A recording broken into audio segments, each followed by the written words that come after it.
Bonjour à tous, je m'appelle Léo, je suis en formation chez Perceval Finance depuis janvier et aujourd'hui j'ai pour exercice de vous faire le point bourse. Donc il est actuellement 9h20 et les marchés sont en nette reprise depuis hier.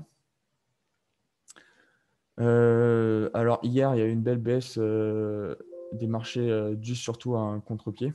Donc cette baisse est principalement due à des contraintes techniques plutôt que des ventes de conviction.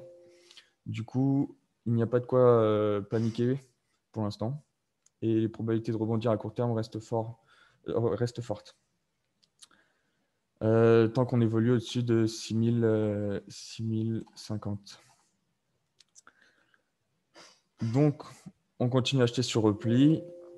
En plus, hier, on a pu faire un achat de put spread pour nous couvrir si le marché passait sous 6200, ce qui est plutôt agréable pour continuer à jouer notre jeu en intraday et accumuler des écarts. Attendez, je vais vous montrer la petite stratégie.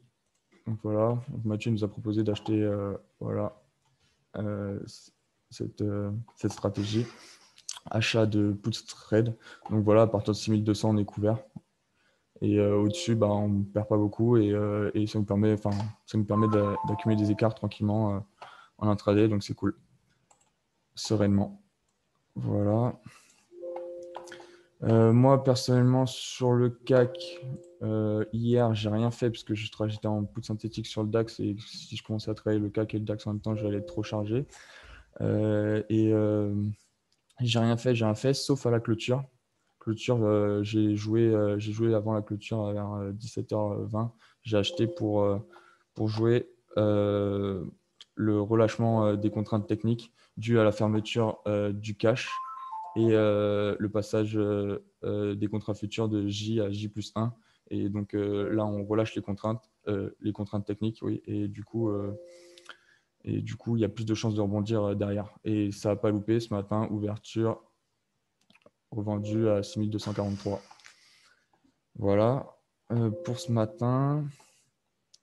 Pour ce qui est du DAX, le DAX, donc bah, lui, il sous-performe grandement les indices européens. Lui, il fait une baisse de 2,5% hier, contrairement au CAC, lui, où il baisse que seulement de 0,85%. Donc, donc hier, bah, je fais ma plus grosse journée. Je fais ma plus grosse journée sur le DAX depuis que je suis à Perceval, grâce à la volatilité qu'il y a dessus depuis quelques temps. Donc, j'ai monté un put synthétique. Je vais vous expliquer rapidement ma position sur laquelle j'étais. Donc, j'ai monté un put synthétique vendredi matin. Et,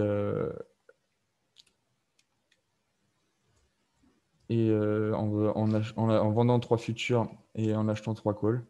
Et tous les jours, j'ai pu accumuler des écarts, des écarts, des écarts pour jouer en intraday inter du range et avec des calls 15 350. Comme ça, si on briquait le range, bah, j'étais couvert et j'aurais continué d'accumuler des écarts sur le futur pour valoriser les calls. C'est pas du tout ce qui s'est passé, mais j'ai pu quand même accumuler des écarts. Donc vendredi, j'ai accumulé à peu près 183 points d'écart. Vendredi, 183 points d'écart. Lundi, petite journée, j'en ai fait que 45, ce qui m'a payé juste le θ que j'ai perdu sur les calls. Et hier, je fais un carton. J'étais à la vente, j'avais 3 à la vente, 3 futurs là. J'ai racheté ici, j'ai revendu ici. Et après, j'ai revendu mon dernier tiers à 15 050 un peu tôt. Et du coup, j'ai accumulé 463 points.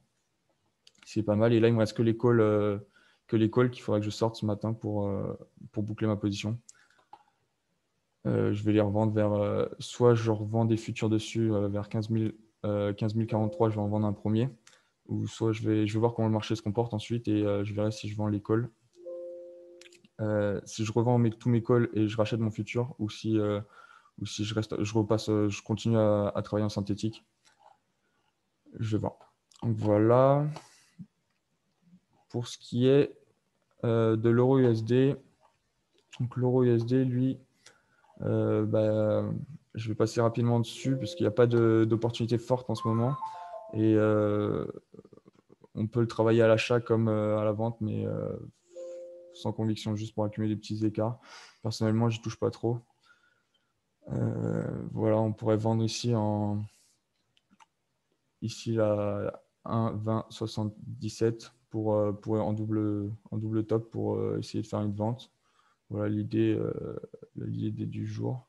Mais bon, ça me paraît un peu loin, ça paraît le bout du monde partant de 1,1990, qui est aussi un niveau d'achat 1,1990. Donc voilà. Donc, pour ce qui est des actions, donc là on va passer aux actions. Je vais changer d'espace de travail. Point bourse action. Donc voilà. Ouais, là j'ai un achat sur Carbios, mais je vais sortir rapidement parce que ça n'a pas validé. Parce qu'ils font une augmentation de capital à 41 et je voulais jouer les 41. Un retour sur les 41. Voilà. Ce qui est des actions. Donc, on va regarder palmarès France CAC 40, variation hausse. Parfait. On peut voir une grande régularité dans les valeurs du CAC 40 avec plus de hausse, donc 35 valeurs à la hausse et 5 à la baisse, donc plus de hausse que de baisse. Puis une grande régularité, puisque là, il y a des petites baisses. Et au niveau des hausses, BNP plus 2,38. Alors, c'est l'Ormital plus 1,80%.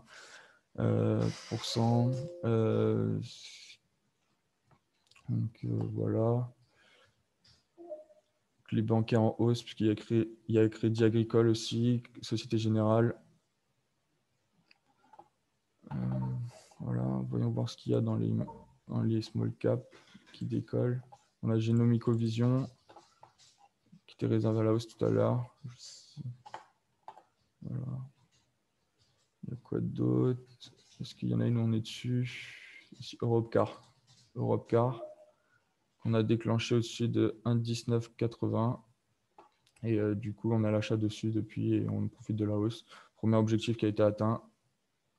Et maintenant, on essaye de viser un peu un cran au-dessus, quoi. Il y a quoi? Valneva.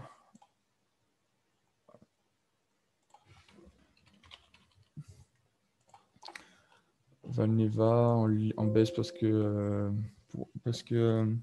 ils s'introduisent eux aux US sur le marché américain avec un prix par action entre 24 et 28 $. Donc, ça équivaut par rapport à nous à entre 10 et 12 euros. Donc voilà, elle est en baisse. Donc voilà. Quoi dire plus? Vous pouvez voir les formations sur le calendrier. Vous pouvez voir le calendrier Perceval sur le site. Et voilà. Bonne journée à tous. Bonne journée de trading. Demain, c'est Mathieu qui fait le live et qui fait le point bourse. Et vendredi, live avec Mathieu en direct. Voilà. Merci. Au revoir.